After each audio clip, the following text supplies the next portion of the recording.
Implementation of transmission line analysis.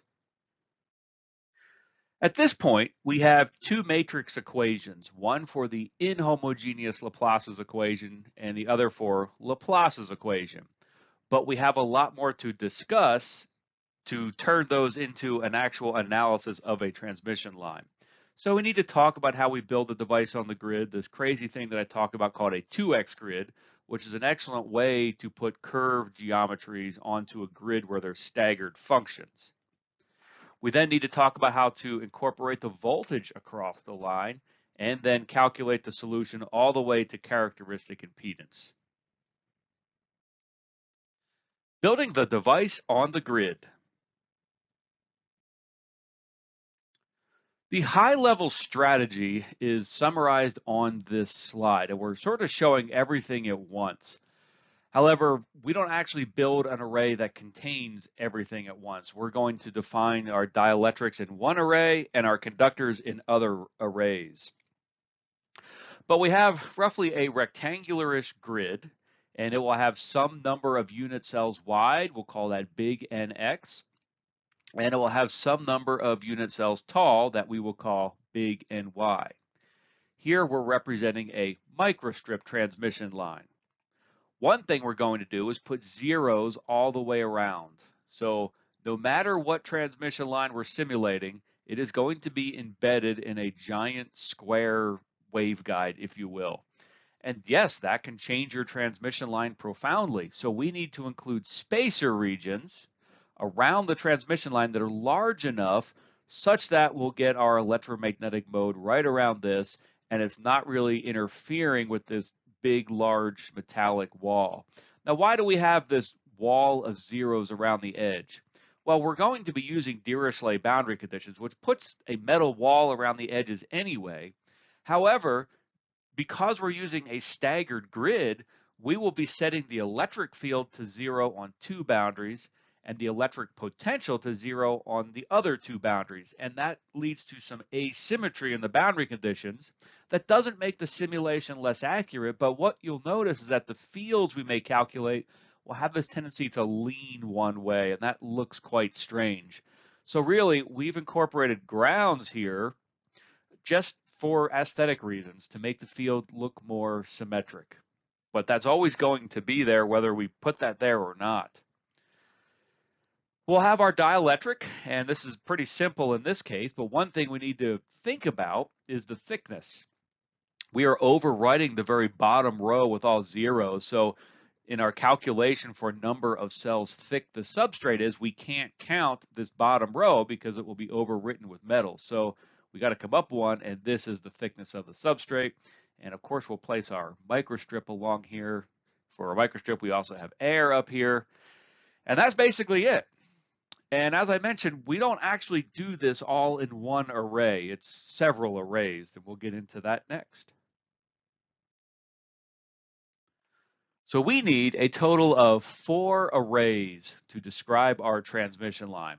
We're sticking with the microstrip transmission line. One array will describe the location of the conductors for the signal line. So it's zeros almost everywhere, but we see for the microstrip, it's ones right where the signal line is. The last thing I'll mention is it's one cell thick. And reality is these transmission lines probably have much thinner conductors than we're able to represent on our grid. And yes, we could go with much higher resolution in this vertical direction, but that'll increase the simulation time, increase the memory.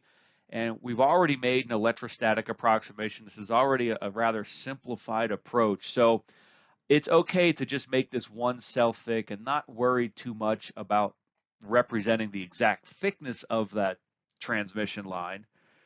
In my experience, I still come away with very accurate answers. And if you really need that level of precision, I think you would probably need to go to a more sophisticated model of the transmission line anyway. So don't worry too much about that. Just make them a single layer thick. Now, if they do happen to be much thicker conductors, by all means, fill in whatever cells you need here. But don't get too paranoid about having super high resolution on your grid to resolve the thickness of those conductors. The width will turn out to be much more important. Okay, so that's array 1. Array 2 is the same thing, but for our second metal. Now for the microstrip, all we would really need is the grounds along the bottom. But as I mentioned before, we're going to run a ground all the way around the outside. So it's zeros everywhere, no metals, but we're running metals around the outside.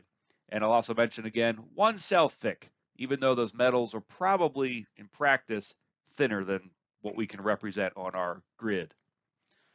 We will have 2 dielectric arrays. We have an epsilon XX and an epsilon RR. And those 2 arrays arose because we've staggered our functions. And it'll make a little bit more sense of how we build those when we talk about our 2x grid. This does give us the ability to incorporate some levels of anisotropy, but if we rotate the orientation of the tensor when we would start needing those off-diagonal terms, this model can't do that. All we've done is retain these diagonal elements in our tensor. And for us, for the most part, we're doing completely isotropic materials, so we really kind of think of these as the same array. They would only differ due to the staggering in the grid. If our X components of the electric field fell inside the material, but the Y component fell outside, there'd be a difference.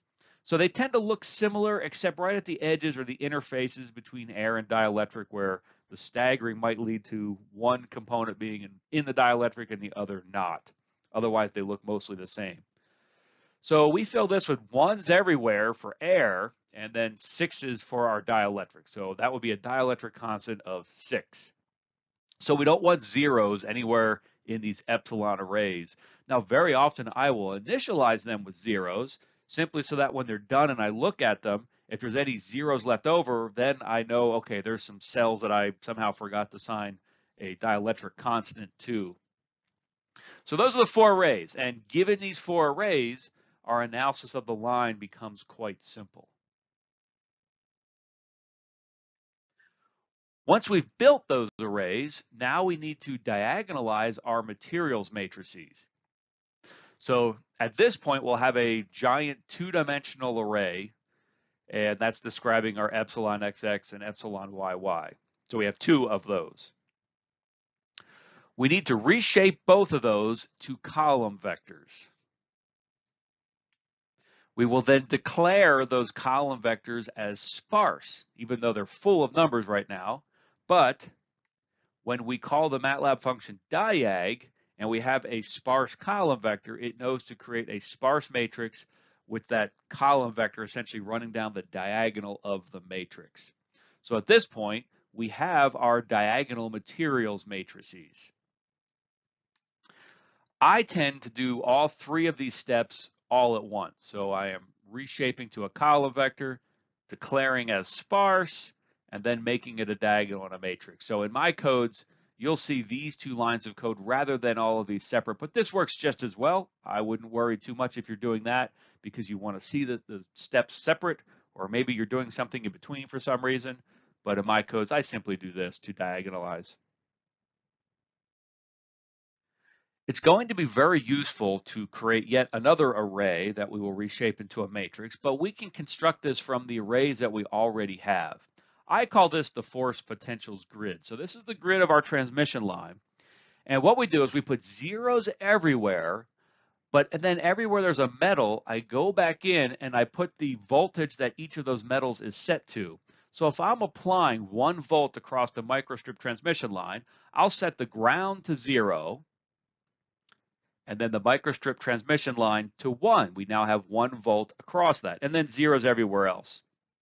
It'll turn out the way we'll do this, we'll be able to ignore all of these zeros. So if we set those to something else, it's not such a big deal, but it's cleaner and I think a more reliable code if we just make it zeros everywhere else. So it's an array of the known voltages. We need to reshape that to a column vector. And so we raster first along X and then Y. So almost think of it like typing words on a piece of paper. And then we reshape that to a column vector and it would look something like this. The 2x grid technique. So this 2x grid technique is something you're only going to see here. This is not something you find in the literature. But we sort of know we have this staggered grid, and we have to assign material properties on this staggered grid. And the different various functions just reside at different points. So how do we coordinate how we assign the different material properties to all of these different components, especially when we have curved and strange shapes? And that's where the 2x grid comes in. And the last thing I'll mention is that the 2x grid technique only exists when we're building the materials into these arrays. Before and after that, there is no such thing. And so that's often confused because students will get to the end of the analysis and wonder how that's compatible with the 2x grid, and it's not. The 2x grid is just a trick to build these material arrays on your standard grids. So what I'm showing here is a very small grid. A more realistic grid will be 100 by 100 points. I've created one that's 5 points wide, 6 points tall, and I just made the resolution 1 by 1. And we're looking at that. Now, let's remember how the different function components are distributed across this grid. We had our electric potential. We're showing at these blue points. That's a scalar function. And then we have our vector components, the x component of E shown with the red arrows and the y components of E shown in the green arrows. And that's roughly how they're distributed across the grid. And if we stare at this long enough, what we'll see is that we sort of have a grid going on already that has twice as many points, that covers the same physical amount of space, but has twice as many points. And so this is what is called the 2x grid. And so I'll actually go ahead and calculate an array that has twice as many points. So I multiply big NX and little nx by 2, and then I set the resolution on that grid to dx divided by 2 and dy divided by 2. So it's a single array now that has twice as many points as our ordinary array. This is the 2x grid. Now at this point we've done that.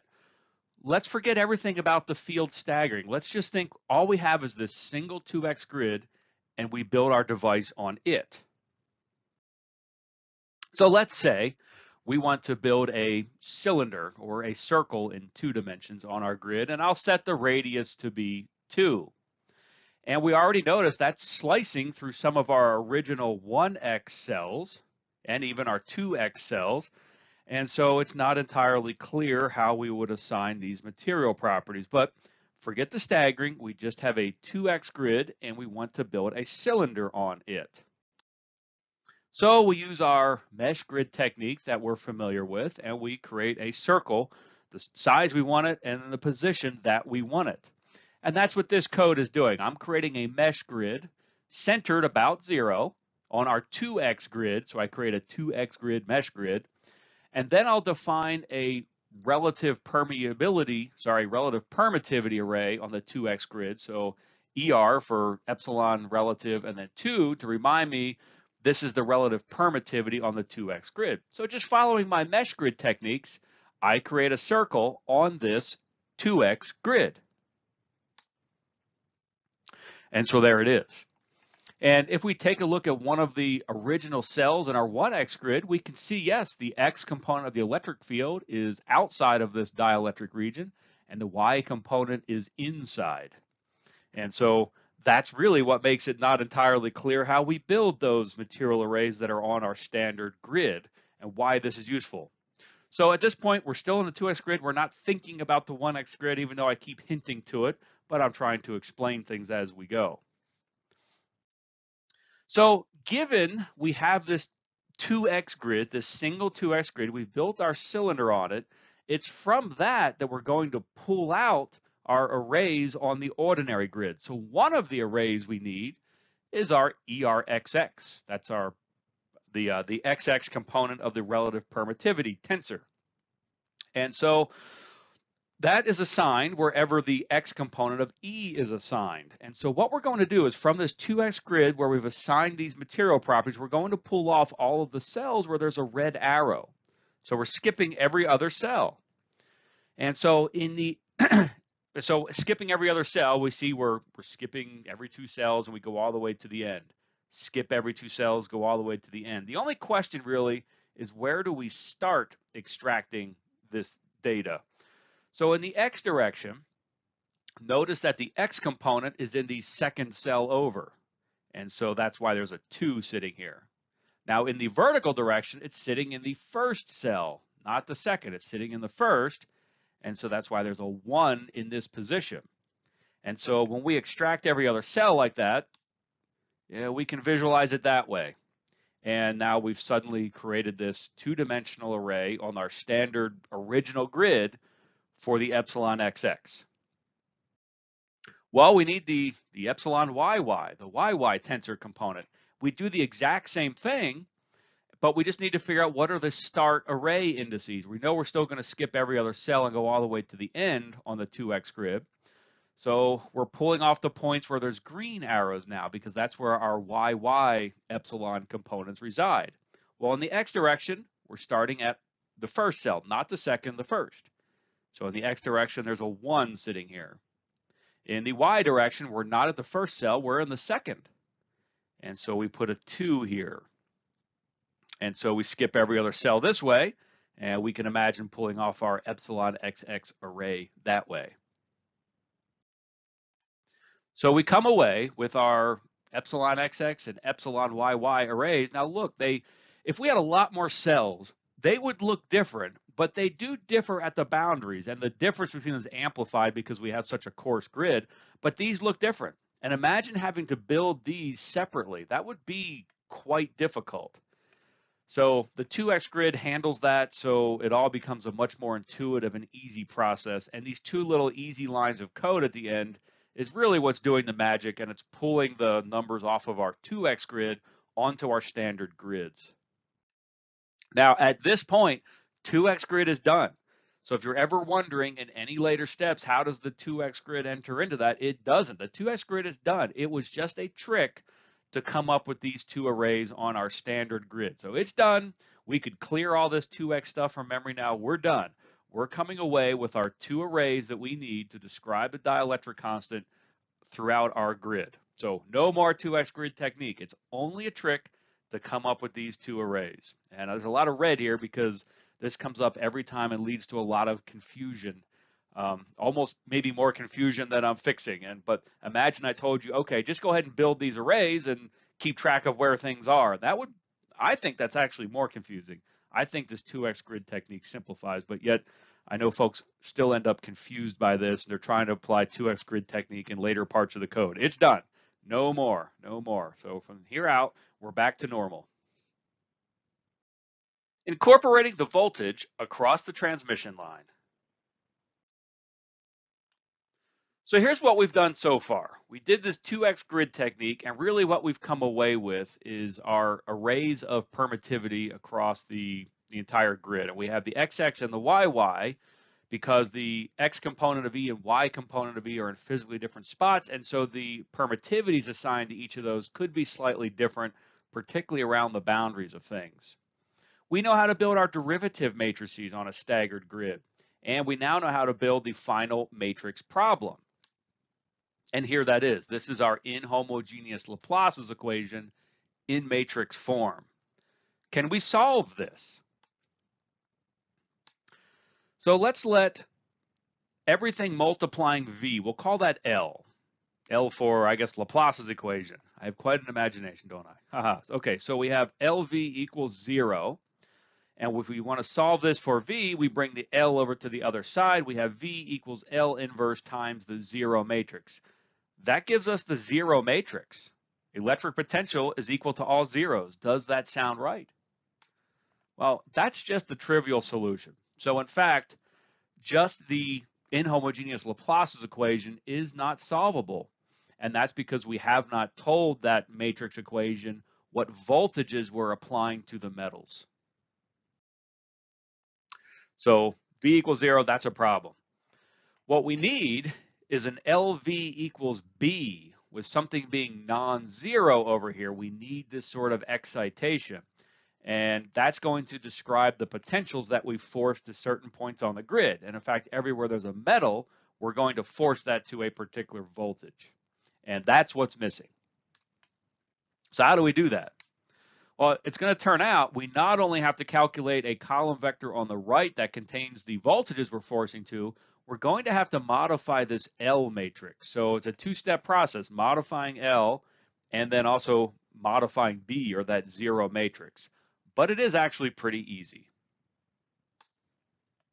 Once we do that, we have a modified L, we have a B. This is now solvable. We can bring this L over to the other side, and then we're calculating our electric potential everywhere on the grid. So it's a three-step process to modify our matrix equation. The first thing we're going to want to do is zero out the entire row. We're looking at a particular point on the grid where there's a metal, and we'll find the row corresponding to that point on the grid. We insert all zeros all the way across. Step 2, we're going to put a 1 in the diagonal position. Step 3, over here where there was a 0, we're going to put in the voltage that is applied to that particular point of metal. So what we've done here essentially is just throw out the finite difference equation that was written at that point and replaced it with this equation. V at that point equals the applied voltage. And so every point on our grid where there's a metal, we do this to. And I'm going to show you a really simple way to do this. And we've created arrays that are identifying where the metals are. And using those, we can do this sort of operation very easily. So what we'll need to build, and we will build these from the arrays that we've already built, is a force matrix and a force potentials. This force matrix is going to be a diagonal matrix. And down the diagonal, there's going to be 1s in the positions where there's metal. And that's going to tell us, okay, we need to force that to some known voltage. And everywhere else is going to be 0s.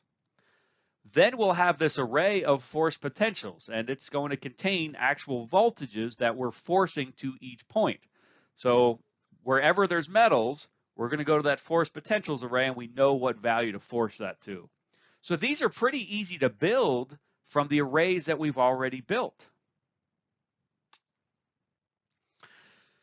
Now, once we have those, remember our three-step process for incorporating this information into our matrix equation. And the first thing, we need to zero out all the rows in L that correspond to points where we want to force a voltage to. So what we do, we take the identity matrix and subtract F. And what that essentially does is it inverts where there's 0s and 1s in F. And in fact, you can think of it as identifying the points where we're not forcing. So when we pre-multiply L, that has the effect of zeroing out all of the rows where there's a metal that we're going to force to some voltage. All the other rows it leaves intact and doesn't do anything to. Then we need to place a 1 in the diagonal position. Well, F has those 1s in the diagonal position.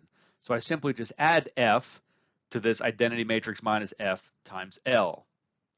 And so now L is completely done. We've zeroed out the rows and placed 1s in the diagonal position.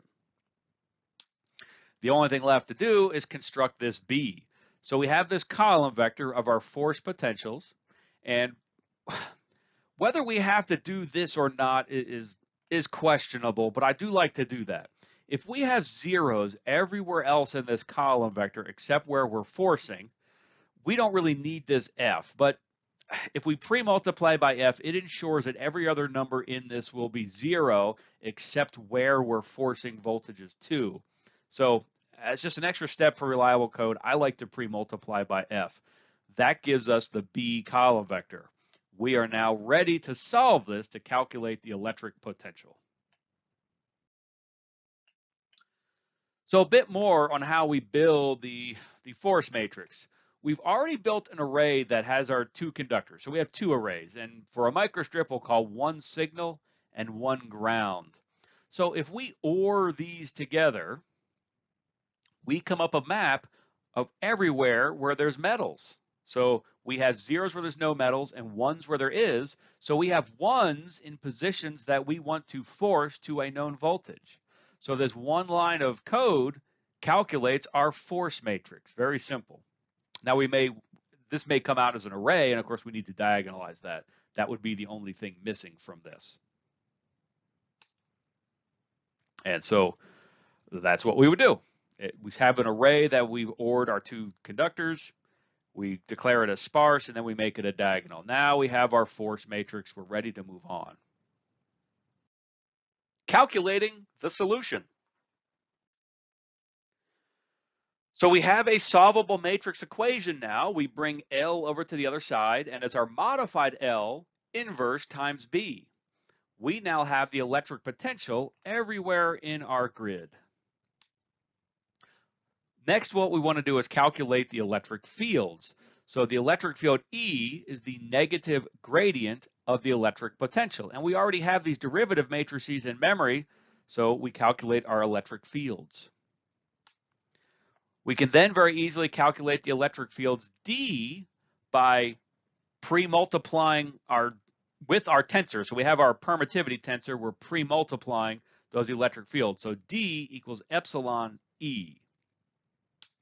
As a parting note here, remember there used to be an epsilon naught sitting here. Just to keep everything normalized here, I removed that epsilon naught and chose to move it over to when we calculate capacitance. So technically it belongs here and not in that capacitance calculation, but I moved that constant over because I like to work with normalized parameters through the whole simulation. And only at the very last calculation would I put in crazy numbers like free space permittivity. And that's in the distributed capacitance calculation.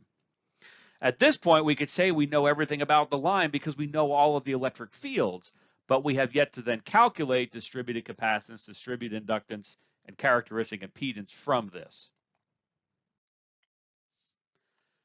So here's the code for, okay, here's our backward divide with V. We then calculate our electric field, and this contains both X and Y components. So what we want to do is extract the X and Y components. Remember what the big E is. It's a column vector of two column vectors. The X component of E is sitting at the top, and the Y component of E is sitting at the bottom. So if M is the number of points on our grid, then the X components have to be an E from 1 to M. That's the top half of the column vector. Then the Y components would obviously be from M plus 1, right? One cell down from where we ended here, all the way to 2 times M. Now we have two column vectors for the X and Y components of E. Given that, we want to reshape everything back to our 2D array so that we can visualize it and see what these look like in our array. And so we use the reshape command. We'll reshape V, EX, and EY into an array that's NX by NY. And we're ready to visualize. Now, calculating our distributed capacitance, we had 1 over V naught squared times an integral, where essentially we're integrating the energy density. This is where we're reincorporating the epsilon naught. That parameter doesn't really belong here, but since this is a final calculation to come away with a realistic number, that's where we've chosen to include that. How do we do that? Well, it's actually really easily done in MATLAB using discrete integration. So what we will do, this d dot e and then integrate, we will transpose our column vector D. Remember that has the X and Y components. So that turns this into a row vector. E is still a column vector, and so a row vector times a column vector, it's doing a point-by-point multiplication and adding it up for us, sometimes called an inner product, sometimes called a dot product. So this actually does our discrete integration for us. All we have to do is multiply by delta X and delta Y to actually get the number from the discrete integration, and we need to multiply by the epsilon naught because we chose to reincorporate that there. Since we applied 1 volt across the line, I don't account for any kind of V naught in this equation. However, if for some strange reason I chose to apply 2 volts or 6 volts or something across the line, I would need to divide by V naught squared in this equation. We know now, in order to get the distributed inductance, we need to do everything all over again, but with a homogeneous permittivity, homogeneous Laplace's equation. Then we calculate the fields for the homogeneous case, and we calculate a distributed capacitance for the homogeneous case. And so we do the exact same thing we did before, but with our homogeneous properties. From that, we can calculate our distributed inductance L. Given the distributed inductance L and the distributed capacitance C, we calculate our characteristic impedance as the square root of L over C. And this is a very important design parameter when designing transmission line things. And last, we might want to calculate the effective dielectric constant, or the phase constant tends to be what is used more in design. So we have our effective permittivity and our phase constant, which is the first place where frequency comes in. And this phase constant describes how quickly our wave oscillates when it propagates down the transmission line, or how quickly it accumulates phase. From the bottom of my heart, thank you very much for watching this video. I love hearing your stories about how these videos helped you. I also love answering your questions. So please tell me your stories and ask your questions in the comment section. I promise I will try to answer every single question that's asked. If you like this video, hit the like and subscribe button. I also recommend visiting the official course website that has links to the latest versions of the notes, the latest videos, and there's lots of other resources to help you learn, including implementations in MATLAB. I'll see you in the next video.